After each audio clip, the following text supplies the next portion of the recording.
Silakan. Ayo Mas Ari. Bismillahirrahmanirrahim. Ustaz, saya mau tanya nih, Ustaz. Ya. Jadi ada waktu-waktu diijabahnya doa gitu kan, Ustaz. Pada saat sholat itu kalau nggak salah, pada saat sujud, kemudian pada saat sebelum salam, dan juga mungkin pada saat setelah azan sebelum iqamah. Sebelum salam itu kan ada doa, jauhkan keluarga saya dari fitnah Dajjal. Nah masalahnya kan doa itu dalam versi bahasa Arabnya belum hafal, Ustaz. Yeah. Kalau saya pakai bahasa Indonesia kan nggak mungkin. Kalau dalam hati itu termasuk boleh juga nggak, Ustaz? Baik. Pertama, Mirza dimanapun Anda berada, khususnya ada 4 posisi dalam sholat. Yang ini langsung diisyaratkan dalam Al-Quran dan hadis. Jika benar posisi itu Anda lakukan, maka seketika doa bisa dikabulkan. Ya, posisi pertama dalam berdiri. Ya, itu nanti isyarat di Quran surah ketiga Ali Imran ayat 38 sampai 39. Paling kanan sebelah atas di mushaf. Ya, jadi Nabi Zakaria pernah melakukan itu sholat. Beliau pernah sholat dalam berdirinya meminta kepada Allah supaya diberikan keturunan. Padahal istrinya divonis monofos dan mandul, maaf. Ya, divonis secara medis gak mungkin punya keturunan. Beliau kemudian sholat, dahsyatnya sholat ketika minta, berdiri beliau mohon kepada Allah. Hunalika da'a Zakaria rabbah, qala rabbi habli min ladunka dzurriyyatan thayyibah.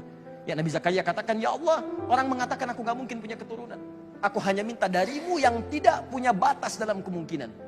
Begitu dikatakan innaka sami'ud du'a, engkau pasti mendengar doa hamba, maka turun jawaban ayat 39. Fanadatul malaikatu wa huwa qa'imun yusalli fil mihrab. Maka turun malaikat sedangkan beliau masih berdiri dalam salatnya. Annallaha yubashshiruka bi Yahya. Allah kasih kabar gembira, Anda akan punya anak. Namanya langsung dari Allah Yahya. Baik ya, jadi posisi berdiri. Dijawab kemudian di Quran surah kedua untuk umatnya Nabi Muhammad. Quran surah kedua ayat 45 sampai 46. Ya, kata Allah, wasta'inu bisabri wassalah. Kalau punya masalah, wasta'inu, minta pada saya.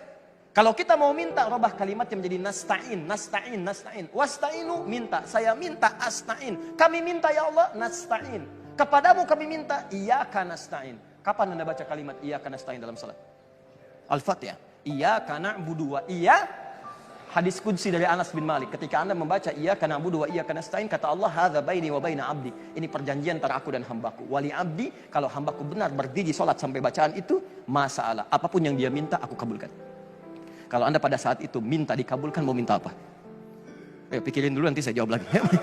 Nah, kemudian ruku dan sujud. Ruku sujud ada di Quran surah ke-48 ayat 29. Paling kanan agak ke bawah. Quran surah ke-48 ayat 29. Ya, saya agak cepat. Muhammadur Rasulullah walladzina ma'ahu asyidda'u 'alal kuffar ruhama'u bainahum tarahum ruk'an sujada yabtaguna fadlan minallahi wa ridwana. Umat Nabi Muhammad itu orangnya baik, tegas pada penyimpangan. Anda lihat mereka rajin sholat. Jadi kalau umat Nabi Muhammad kelihatan rajin sholat. Kalau ada muslim, siapa nabinya? Muhammad. Nabinya siapa? Muhammad. Sholat yuk. Sholat kan nomor 2. Nomor 1, saya beli mie dulu. Ini menunjukkan ada sesuatu yang salah. Umat Nabi Muhammad itu kelihatan sholat. Begitu sholat, ruku sujud dia minta. Kata Allah, orang saat ruku dan sujud minta, saya kabulkan.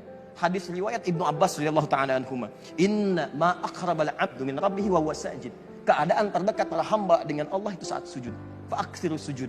Atau dalam hadis lain, fa'aksiru doa. Maka perbanyak doa dalam sujud. Terakhir, sesaat sebelum salam itu dalam hadis Nabi SAW, silahkan bacakan doanya. Kalau tahu doa dari Nabi, Allahumma ij'al fil lisani nura, wa fi aini nura, wa fi basari nura, wa fi qalbi nura. Ya Allah, jadikan wajahku bercahaya, pandanganku ada cahaya, hatiku bercahaya, dan semua terbimbing pada kebaikan. Maka tanamkan cahaya dalam jiwaku yang tidak menjauh darimu. Anda bacakan lafadznya. Tapi kalau tidak paham, cukup Anda sampaikan dalam hati, tidak perlu dilafadzkan. Karena tidak boleh melafadzkan sesuatu dalam sholat di luar apa yang telah dicontohkan Nabi. Kita simpulkan bahwa di hari-hari Ramadan, siang dan malam, Allah memberikan satu jawaban dari setiap apa yang sering kemudian kita adukan. Ramadan adalah bulan untuk berdoa. Ramadan adalah bulan saat doa itu banyak diijabah, dijanjikan dijawab oleh Allah Subhanahu wa ta'ala. Maka perbanyaklah sujud kepada Allah, perbanyak permintaan Anda, bangun malam-malam harinya, dan mohonkan dengan khusyuk, dan mudah-mudahan mungkin saat inilah waktu terbaik untuk mengabulkan apa yang pernah Anda mintakan di masa-masa yang lalu.